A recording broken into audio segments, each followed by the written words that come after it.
So thank you for being here. My name's Kate. I'm a menopause coach, a menopause mentor and a menopause yoga teacher, and I live in Valencia in Spain. We had terrible storms yesterday, so I'm kind of like still trying to kind of get my house together. So this is going to be quite a short update today. So this is week 3 of my journey with HRT. Please watch my video 1 and video 2 where I explain why I decided to take body identical HRT and where I'm at. So in today's video, I'm going to be talking about where I'm at on week 3, how I'm feeling, how my symptoms are in week 3, and I also want to share a little bit on the difference between synthetic, body identical and bioidentical hormones and why it's important for women to understand what these are. And please do watch to the end because I've got a little 21-day program coming up that you may want to join. To recap, I am taking body identical hormones. I've done a lot of research. I had, a decade of working naturally and, treating this beautiful time as a portal and learning about it until the point where my hip pain has become chronic. So it's most days now, every day. And so I've decided to use body identical HRT. And the body identical that I'm using is Lenzetto spray, which I spray on my arm in 2 separate places. It doesn't overlap. I started with 1 pump and then I went up to 2 pumps, and you can go up to more, but 2 pumps seems okay for me. And I also take Utragestan, which I can never say very well. I take a Spanish version of it because the name is a little bit different. It's Sejagestan, something like that. I'll put it in the description. And I insert this vaginally. Now, for me, all of the research that I did, I found that the transdermal, so that means using it on the skin, was safer because it bypasses the liver and the gut. So there's less risk of, less risk of clotting. And there were some other risk factors as well, that it kind of avoids the liver, which I wanted to kind of do. That said, people do take tablets and they work well for them, but I just wanted to, try transdermally, and that was what I'd read the most about.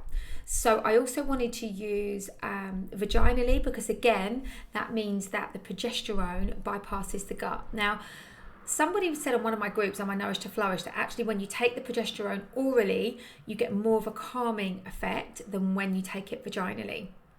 But I have been feeling it, taking it vaginally. Now, it may not be as much as if people take it orally.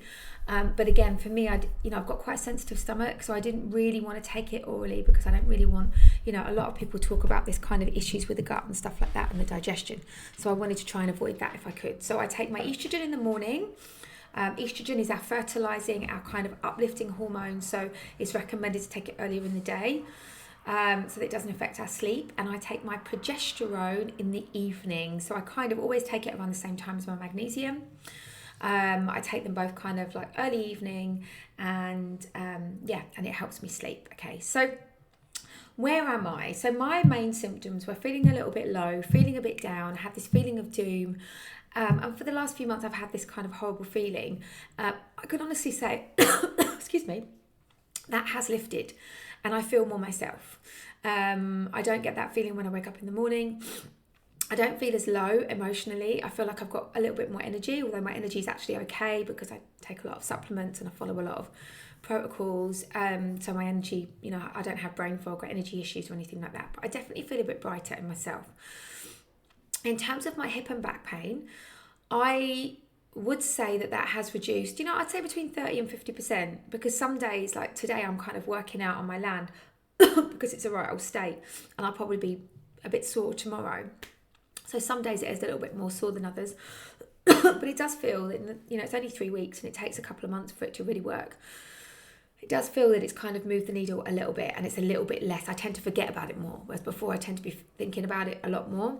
So yeah, I do feel like, let's say safely a 50% shift in that pain. Doesn't feel quite as bad. I don't feel quite as stiff in the morning. Side effects that I've been feeling, it's funny because I did a menopause meetup here in Valencia last week, and one of the girls was talking about the progesterone and it gives her sore boobs, and I was like, oh, my boobs are fine.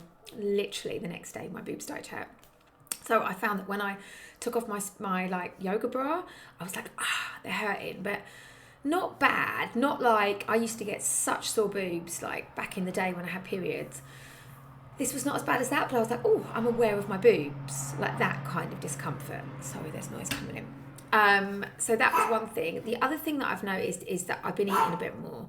Now, I don't know if this is changing season, because often when the season changes, I do tend to eat a little bit more. I don't know if that's just that or whether it is to do with the HRT. So I'm not sure.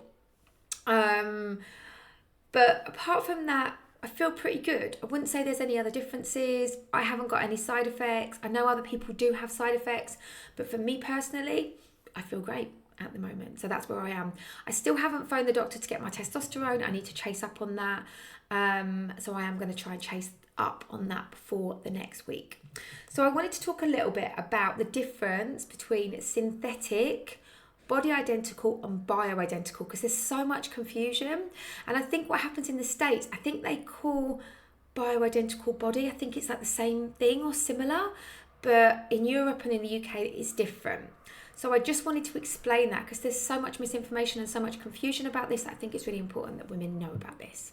So bioidentical or body identical hormones are structurally and chemically identical to the hormones our body produced naturally, and they're derived from plant estrogens, so wild yams, but they're synthesized in a lab. These hormones undergo a series of processes to mimic our body's hormones such as estrogen, progesterone, and testosterone. Their molecular structure is the exact replica of what our body would produce, making them a more natural fit. So this is bioidentical and body identical, right? And I'm going to explain the difference in those. I just want to explain synthetic. So contrastingly, and I'm just reading this because there's lots of words, synthetic hormones are artificially manufactured, and while they may resemble our natural hormones, they aren't identical on a molecular level. They're manufactured in labs. These hormones are derived from synthetic sources. So the primary aim of synthetic hormones is to replenish hormone levels, but they're different in molecular structure, and that may affect the way that the body acts with them. So, for those of you that have been on the pill, that is a synthetic hormone. And obviously there's millions of women that are on, that are on the pill.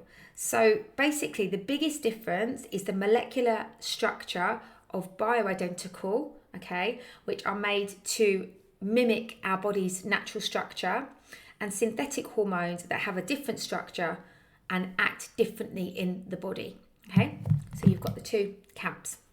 Now, body identical is what's recommended by the British Menopause Society. They are made in a lab, but they are they're kind of a standard one size fits all. So, most doctors will prescribe body identical, unless you're in Spain, and then you normally have to go private anyway, because it's a nightmare getting it on the kind of health system here anyway.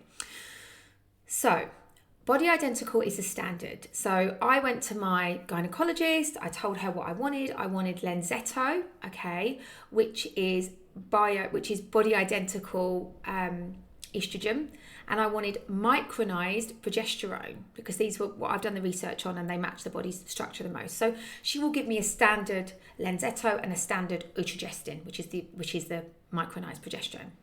So that's pretty standard. It's not like it's tailored for me. It's like that's it.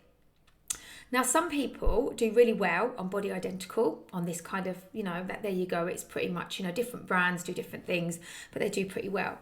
But some people don't, and some people don't do well, and some people would rather have bioidentical. Now, bioidentical are not recognised by the British Menopause Society. They're like made in compounded pharmacies, so they're sort of made specifically for what you need.